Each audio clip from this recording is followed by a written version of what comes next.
Hello friends and welcome back to the Unfortunate Archives. I'm Shima, and in case you're new here, I just wanted to quickly say again that I do intend for these videos to be taken completely seriously, and in fact I hope that you use my words as professional psychological advice.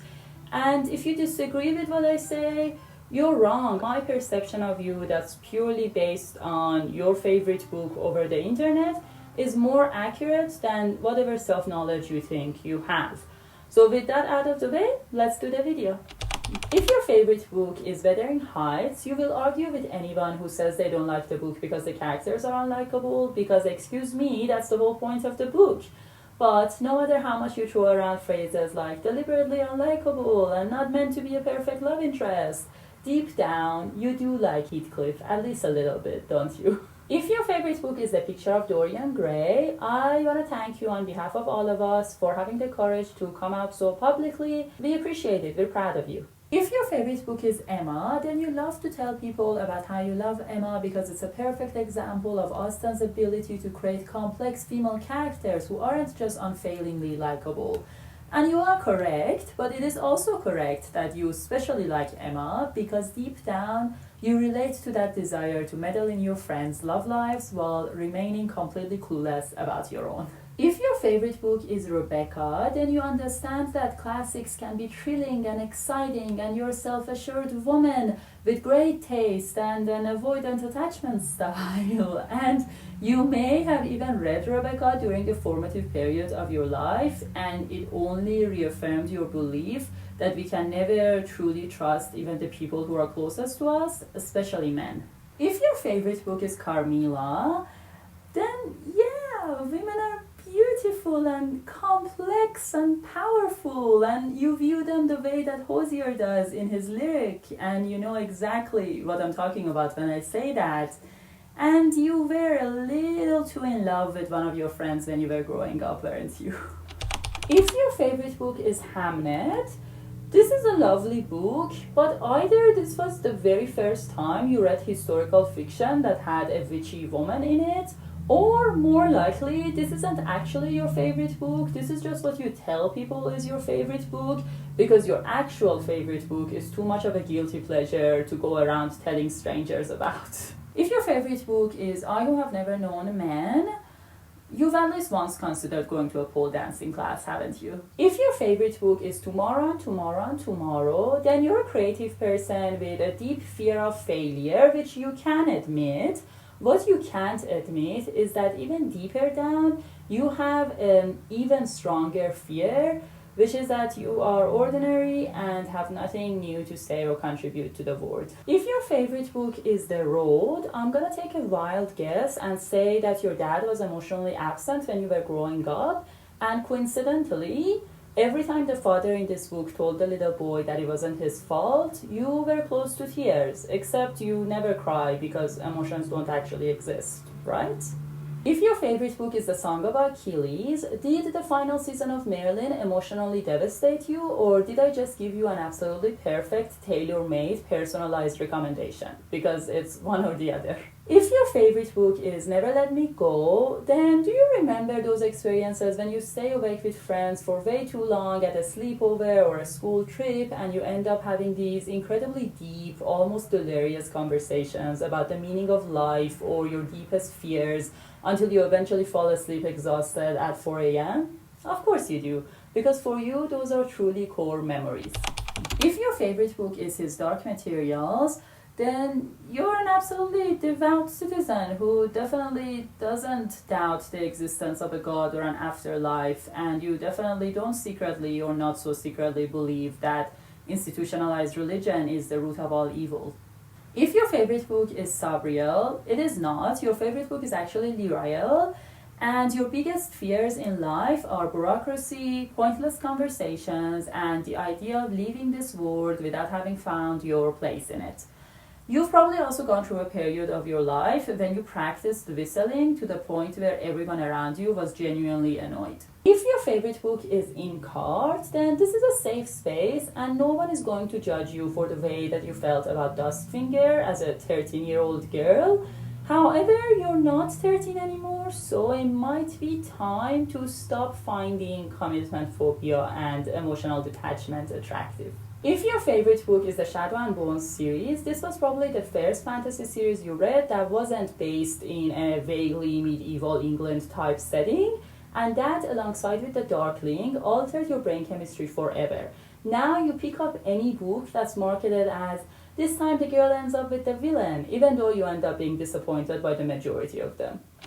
If your favorite book is A Song of Ice and Fire, aka Game of Thrones, then yeah, sometimes things in life really do go just as badly as you expect, and people really do terrible things, and it is really hard to trust others. However, instead of just seeking works of fiction that simply reaffirm what you already believe, therapy can also help you cope with those beliefs and maybe even question them a little bit.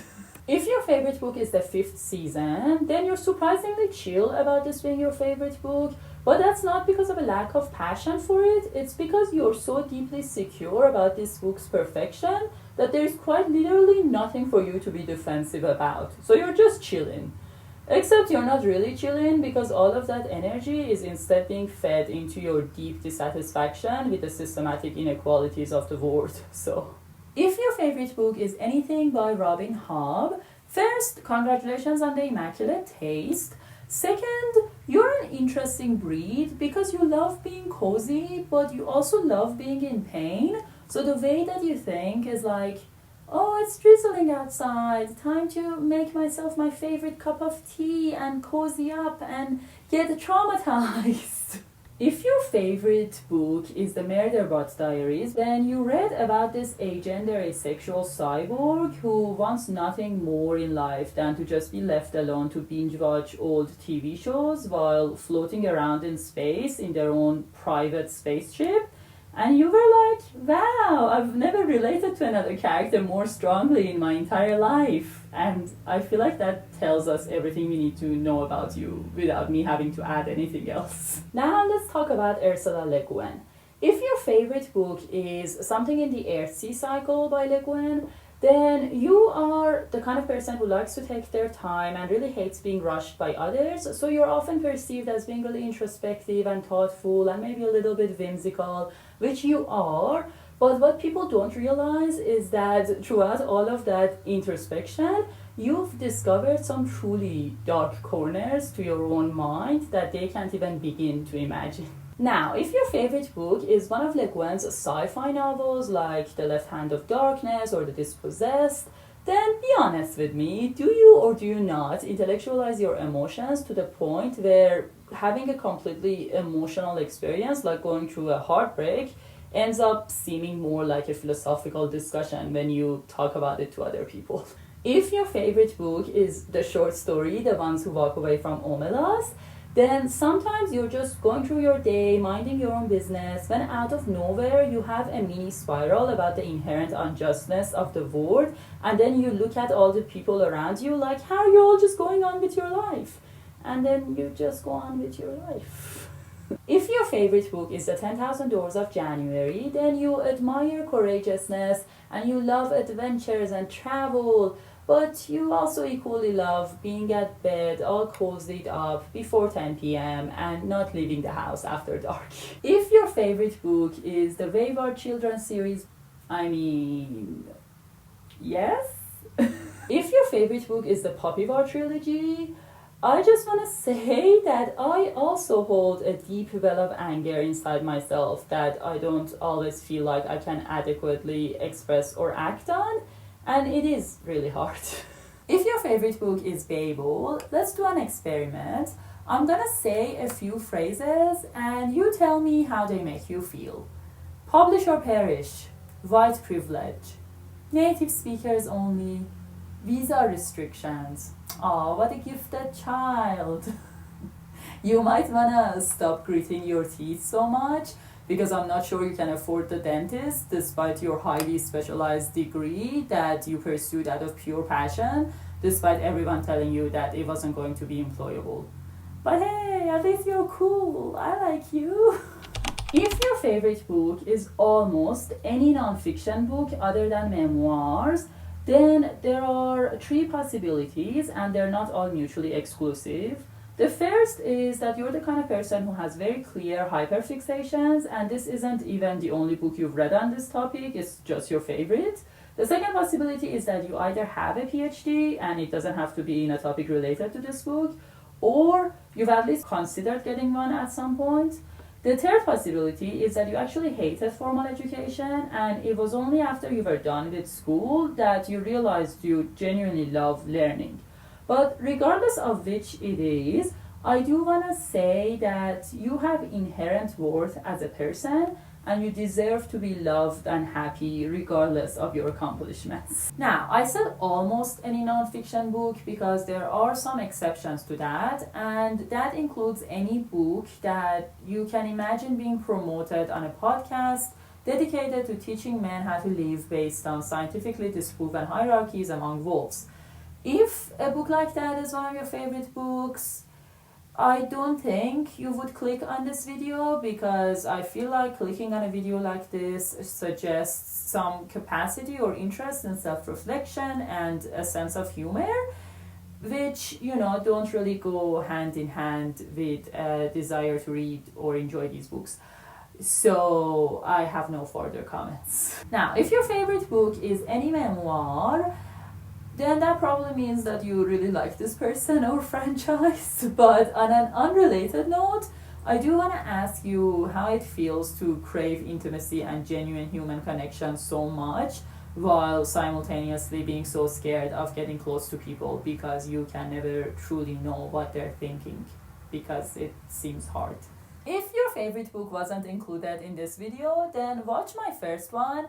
And if it's also not included there, then wow, you are a doubly special snowflake, and congratulations on the niche taste that I'm sure you're very aware of and take great pride in. Then maybe let me know what it is in the comments so I can see if I can make fun of you as well. Other than that, please take care of yourselves, and I'll see you real soon. Bye! Then watch my other video. Okay. The Darkling. Guys, in place of talking to an actual professional.